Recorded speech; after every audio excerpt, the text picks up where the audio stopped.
So I recently had to make a religious system for a fantasy world I was developing, and I had a little bit of trouble with it. I couldn't really find any advice or starting points for how to do it. So I figured now that I've fully fleshed out my world, I could make a video on my process of making one. We're going to be talking about the different types of religion, how to apply it to a fantasy world, and then I'm going to make a quick one so you can see the application of it. Speaking of a fleshed out world, let me talk about what I'm drawing in the background. This is a poster for my webcomic Keys of Corruption, which is hopefully going to be coming out end of May. In a world where only 1% of the population is born with special powers called keys, distressing things start to happen to Rose Kingsley when her mentor dies. This sets into motion a dangerous chain of events that will change Rose's life forever. So, if this sounds like your kind of thing, consider following me on my socials. Links are in the description. On to the main chunk of the video. Most, if not all, religions kind of fall into two categories: monotheism and polytheism. Not to be confused with monogamy and polyamory, which were originally written in my notes for this video. Monotheism is the belief in the existence of one God, or the oneness of God. Real-world examples of this are Judaism, Christianity, and Islam. In contrast to this, polytheism is the belief in many gods. Again, real-world examples would be Hinduism, Buddhism, and basically any other religion that isn't Judaism, Christianity, and Islam. It's important to note that even in a monotheist religion, there are still many denominations of belief. Islam has Sunni Islam and Shia Islam. Christianity has Catholics, Methodists, and Anglicans, and many others. Just because a religion has one god doesn't necessarily mean that they've all interpreted their god's words in the same way. Figuring out what kind of religion you'd like to create will be your base. It's very common for fantasy stories, especially high fantasy, to have multiple gods. Oh my gods is a very common phrase I see a lot around. You can also make it so the gods aren't quote-unquote traditional. I see oh my stars a lot in fantasy books as well. So once you've figured out what kind of religion you want, now we move on to in-world implementation. This section's going to pose a lot of questions, but by figuring out some, the others will come pretty quickly. The first thing you need to figure out is how your religion functions. While similar to each other, religions usually have some kind of object of worship, like religious scriptures, folklore, stories of good deeds, shrines, and offerings. So things you need to consider when making your religion is, how do people pray? How do they show gratitude to their god? Are there varying degrees of devotion? Are there different denominations? How do they spread the word of their god, if they even do that? And are there certain holidays that celebrate the gods? Now, I am aware that's a lot of questions, but before we move on to making one together, let me give you a few tips. Kids, keep it simple, stupid. Religions aren't all that complicated, but it's the attitude towards religion by the world which makes it inherently complicated. The way that people may use religion to dehumanize people makes religion complicated.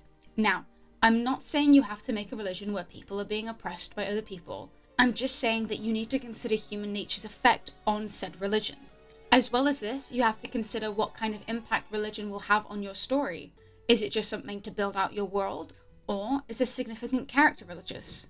These will all fuel your story and help elevate the world. So let's head into us figuring out a religion together. In order to make sure it's random, we're going to be using a D20. Now don't worry, this has nothing to do with D&D. I'm using this so it's easier on my tiny little brain. If you're wanting to take a randomness approach to this too, you can use the number generator in Google if you don't have any dice around. I'll be asking questions and then using the dice's number to figure out what it means. Evens will be yes, odds will be no. So, to start, let's figure out what kind of religion we have. Is this a monotheist religion? Oh, 14! So, that's a yes. Okay. Does this religion have different denominations? 8, also yes. You know, I think for ease, I'm only going to do 2 different denominations, just so I don't get too overwhelmed. Ooh, okay, important question. Does this religion affect our main character? Imagine that we have a main character for this. 5, no, okay. This isn't going how I thought it would. Let's go on to how people pray in the religion. Do they pray to a religious scripture? 11. No. Do they pray to an idol / a statue of the god? 1. So that's also a no. Do they pray to paintings? 11 again? So another no. What else do people pray to? Do they pray to specific symbols? 5? No. Ah, help me out here. Do they pray at candlelight? Oh my god. 11 again. So that's also a no. Do they pray at certain times of the day? 9, also no. Do they even pray? 4, yes, they do. Oh no. How else do people pray?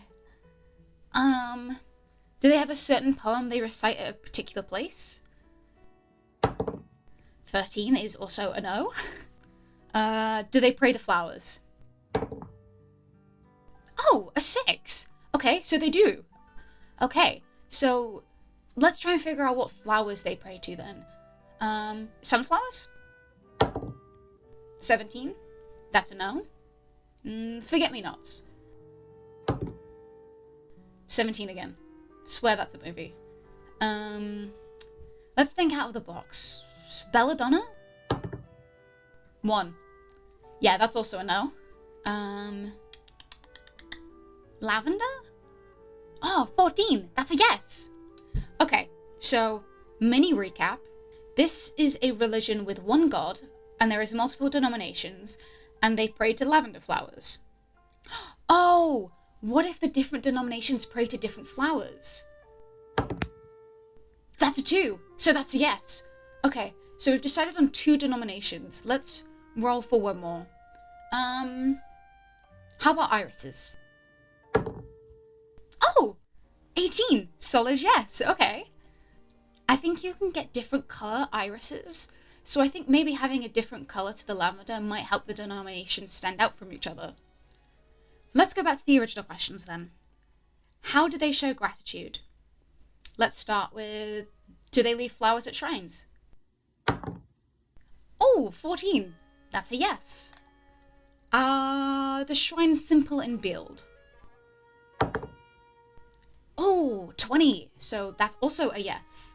So I'm maybe getting the vibes that the god doesn't really care for riches and just wants their followers to appreciate beauty a little bit. Is there any other way of showing gratitude towards the god? 15. No. Okay, so we're actually getting somewhere now. Are there shrines all over the world? 1. That's a no. Okay. So does this mean there's only one shrine that exists? Oh, 20. That's a yes again. Is this religion shunned from the shadows a bit? 12 is a yes. Okay, so maybe we have this religion that used to be grand, but has slowly been shunned away from society, which is why there's only one shrine to exist. Maybe people have to pilgrim to it, which is why our main character doesn't interact with it. Since it's been shunned, do followers try and spread the word of their god? 17 is a no. Okay, I'm sensing a bit of lore here. Is the number of followers decreasing? Ooh, 9 is a no. So they're not spreading the word, but their numbers aren't decreasing. How interesting. Okay, standard question. Are there varying degrees of devotion? 12 is a yes. Okay. So I want to ask roughly how many followers are casually following, and I think I'm going to say 10 and below is not many, and 11 and above is most. 2. Okay, so there's not many casual followers, but some still are quite casual. Are there any certain holidays that celebrate this god? 20 is a yes. Okay. Is the celebration a pilgrimage to the only shrine left? Oh man, 7's also a no. There goes that idea, I guess. What other holidays could be happening? Is there a holiday dedicated to collecting flowers? 10's a yes. Okay. So we've said that there's one shrine left, but do followers make their own mini ones for the holiday? Okay, 1 is a no. Do they burn the flowers? 15! Okay, interesting. So, we've asked all the questions we needed to ask. Let's recap. We have a monotheist religion that's been shunned from society so much that there's only one shrine left that the followers can use. I'm assuming it's in a dangerous place because they don't pilgrimage to it. In order to worship this god, they would cultivate and pray to certain flowers. This is where the denominations start to form. There's one denomination that prays to lavenders, and the other prays to irises. The shrine that was previously stated is very simple and stripped of colour and riches. A god made for peasants, perhaps. Maybe they can't get to the shrine because it's being guarded by some rich asshole. Most of the followers are quite dedicated and participate in a holiday where they pick flowers they've been cultivating and burn them. This is the only way they've learned to come together to worship as a group, often dancing around the fire with lavenders and irises in their hands singing songs. And that's been our creation of a religious system. I really hope this has helped some people, especially the part where we made our own one at the end. I had a lot of fun just rolling dices and figuring out what makes all of this work. Low-key, I really like this religious idea, and I think I might be tweaking it a bit before adding it to another comic that I hopefully will do later on in my career. If you want to hear more about me rambling about fantasy religions, consider following me on socials. You'll get updates of Keys of Corruption on there as well. The religious system for Keys of Corruption is polytheist. There's 14 gods, and they're all fully designed, and the conversation of religion is actually quite prominent in that story. So consider checking it out. Let me know in the comments what kind of religions you guys have been making, and I'll see you all soon.